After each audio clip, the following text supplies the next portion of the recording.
Geoffroy Roux de Bézieux, bonjour. Bienvenue Bonjour. Sur Radio Classique. Je rappelle que vous êtes le président de l'UNEDIC et que vous représentez à cette instance le MEDEF. L'homme d'affaires que vous êtes, enfin, l'entrepreneur se retrouve à un poste clé, enfin, dans le domaine économique et social.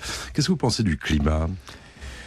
Écoutez, je vais dire des banalités en vous disant que le climat est pas bon. Il est d'ailleurs plus mauvais dans les têtes que dans les réalités. C'est-à-dire que ce qu'on appelle le moral des patrons, c'est les enquêtes de morale sont extrêmement mauvaises. Je crois que d'ailleurs qu'elles sont plus mauvaises en France que dans tous les autres pays européens. Et c'est vrai qu'en ce début d'année, on n'a pas de perspective. C'est-à-dire que les carnets de commandes des uns et des autres ils sont pas vides, mais on a très peu d'horizon, de visibilité. Et donc forcément, ça inquiète un chef d'entreprise. C'est quelqu'un. Alors ils sont souvent critiqués, mais c'est quelqu'un qui dort pas beaucoup la nuit parce que il s'inquiète de. Même si on le voit en France en particulier, pour le moment, la consommation, par exemple, se tient à peu près. Il n'y a pas un écroulement de la consommation comme on a pu le voir en Angleterre ou en Espagne. Mais beaucoup d'incertitudes et beaucoup d'inquiétudes, je dirais. Donc il y a beaucoup de psychologie, si je vous entends bien, mais il y a cette réponse demain, d'un certain nombre de Français qui vont défiler dans la rue pour dire qu'il faut arrêter les réformes, que ça va pas, que ça leur convient pas, ce mode de gouvernement. Écoutez, d'abord, les Français ont le droit de défiler et de s'exprimer. Enfin, je veux dire, au-delà presque de la tradition française, ça fait partie de la démocratie. Je crois quand même que ce qu'il faut dire, c'est que paradoxalement, ce qu'on peut appeler les filets de sécurité qu'on a en France, c'est-à-dire l'ensemble des prestations sociales, le fait que par exemple, le chômage est bien indemnisé chez nous, le fait qu'il y a un RMI, le fait qu'on a un certain nombre de nos concitoyens qui sont dans des fonctions protégées au niveau de l'emploi, fait que la crise, la récession est plus amortie en France que dans d'autres pays. Moi, j'ai des actionnaires anglais, je regarde bien ce qui se passe en Angleterre. Quand on est en phase de croissance, ces amortisseurs nous servent de frein. En réalité, on croît moins vite. On a cru beaucoup moins vite dans les 20 dernières années que les pays anglo-saxons. Mais évidemment, quand ça ralentit, ça sert d'amortisseur, ça sert de frein. Philosophiquement, c'est un bon système, alors ? On voit bien, quand on regarde le modèle anglo-saxon, qu'il a ses limites en cas de difficulté et que la majorité de nos concitoyens a du mal à accepter ce système de yo. Je crois que personne aujourd'hui n'est capable de dire si c'est une crise, entre guillemets, un peu plus violente que les autres, mais qui va durer un peu plus longtemps, mais qui est une crise de la même nature, ou est-ce que c'est une vraie crise systémique qui remet complètement en cause le système et auquel il faut réfléchir ? On entend beaucoup parler de refondation du capitalisme. Moi, je ne sais pas ce que ça veut dire, mais en tout cas, je pense qu'il faut réfléchir un tout petit peu au système, oui. Alors, Geoffroy Roux de Bézieux, vous êtes président de l'UNEDIC, donc ça coince. Enfin, on vient de parler, il va y avoir une casse sociale, il y a du chômage. Est-ce que d'ailleurs, c'est un chômage qui est aussi grave que l'espèce de chômage endémique qu'il y avait il y a une dizaine d'années ? Alors là aussi, les prévisions sont difficiles à faire.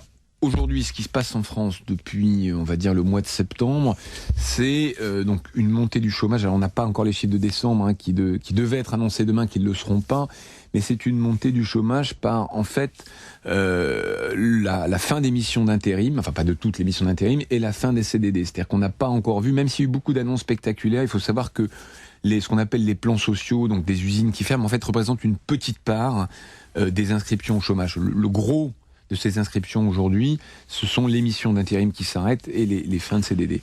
Alors, est-ce qu'on va avoir un chômage de masse à 3 millions et plus, comme on a eu dans les années 80 et début des années 90 ? Je vais me risquer un pronostic. Je ne crois pas, sauf si on a une récession monstrueuse. Pourquoi ? Parce qu'en fait, on a ce qu'on appelle un choc démographique. C'est-à-dire que, pour dire les choses simplement, il y a beaucoup plus de seniors qui quittent le marché du travail, beaucoup moins de jeunes qui arrivent. La population active va augmenter en 2009 que de 20 000 personnes. Donc, pour maintenir le chômage au même niveau, il faut créer 20 000 emplois. Il y a 3, 4 ans, 5 ans, il fallait créer 300 000.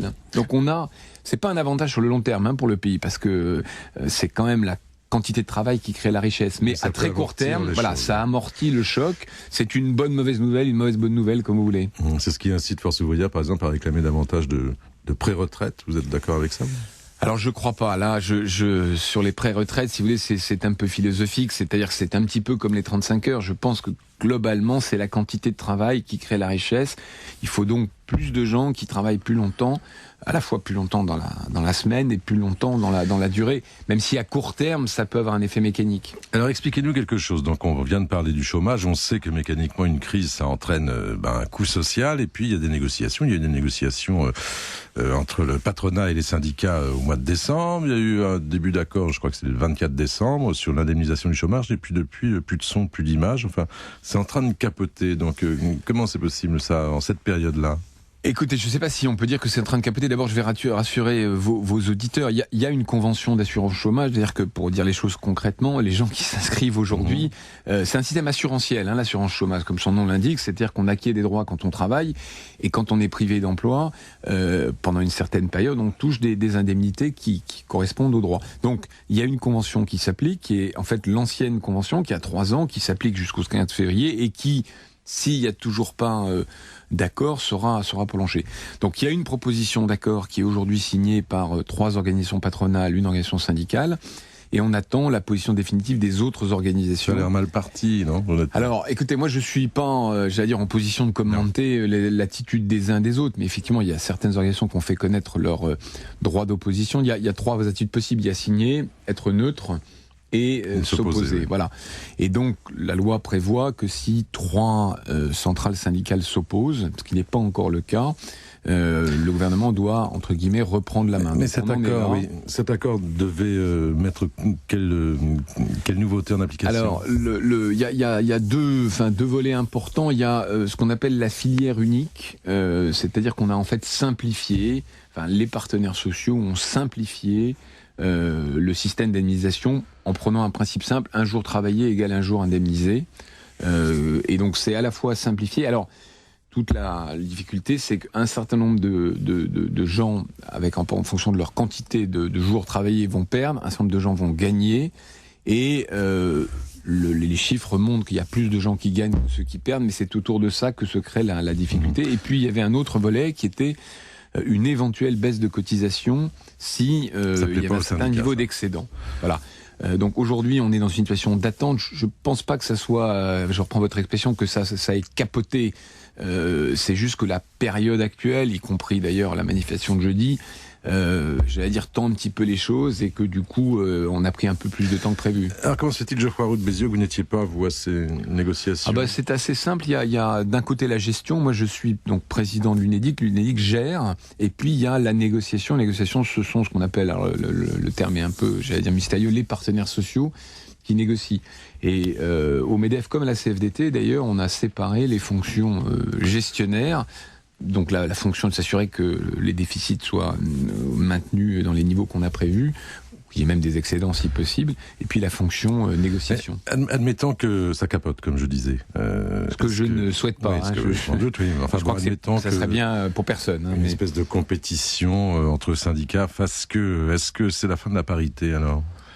Écoutez, non, je crois pas, parce que si on prend le scénario effectivement de capotage, là, que vous faites capotage. Vilain mot, genre. Non, mais enfin, on se comprend. À ce moment-là, l'État a la main pour agréer, mais c'est déjà arrivé, je crois, en 2000. Je crois que c'était Martine Aubry à l'époque qui l'avait fait. Donc, c'est pas une bonne nouvelle pour le paritarisme, ça n'est pas non plus la fin du paritarisme. Sur ce paritarisme, moi je peux en parler, j'allais dire, d'autant plus aisément que je viens pas de ce monde-là. Moi je suis, alors vous avez appelé le mot homme d'affaires, je préfère entrepreneur qu'homme d'affaires, mais enfin bon, on se comprend. Donc je fais ça, j'allais dire, pour l'intérêt général. Depuis donc le mois de mai où je suis président de l'UNEDIC, j'ai quand même découvert que c'est ou compris, si vous voulez, que c'est quand même un système très fort de dialogue social. On est un pays qui souffre de manque de dialogue social. C'est un lieu, c'est un système où patronat et syndicats échangent en position de responsabilité, et je crois qu'il faut garder ça dans un pays un peu jacobin et centralisateur comme le nôtre. C'est une forme de contre-pouvoir important. Qu'est-ce que ça va devenir l'UNEDIC, pardonnez-moi, puisqu'il y a une fusion entre l'ANPE et les ACDIC, ça sert à quoi? Alors, c'est en fait la différence entre le rôle opérationnel, c'est peut-être pas très clair pour les auditeurs. Les ACDIC, c'est le bras armé, si vous voulez, de l'UNEDIC, et donc qui fusionne avec l'ANPE sous le nom de Pôle emploi. Donc c'est là où les gens vont s'inscrire, et ce qu'on met en place, qui est la logique, ce qui existe partout en Europe, c'est qu'il y a un lieu unique pour s'inscrire pour ses droits, et se voir proposer des offres d'emploi.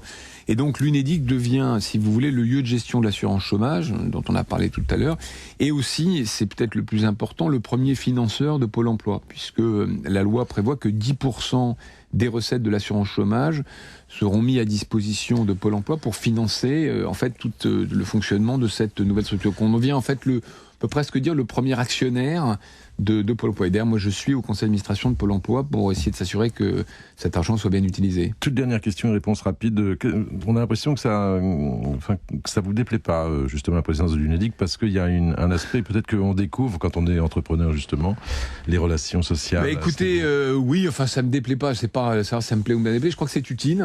Et qu'il est utile que des patrons en activité s'impliquent dans le mouvement paritaire. C'est plutôt ça que je dirais. Je vous remercie, je vous souhaite une bonne journée. Merci.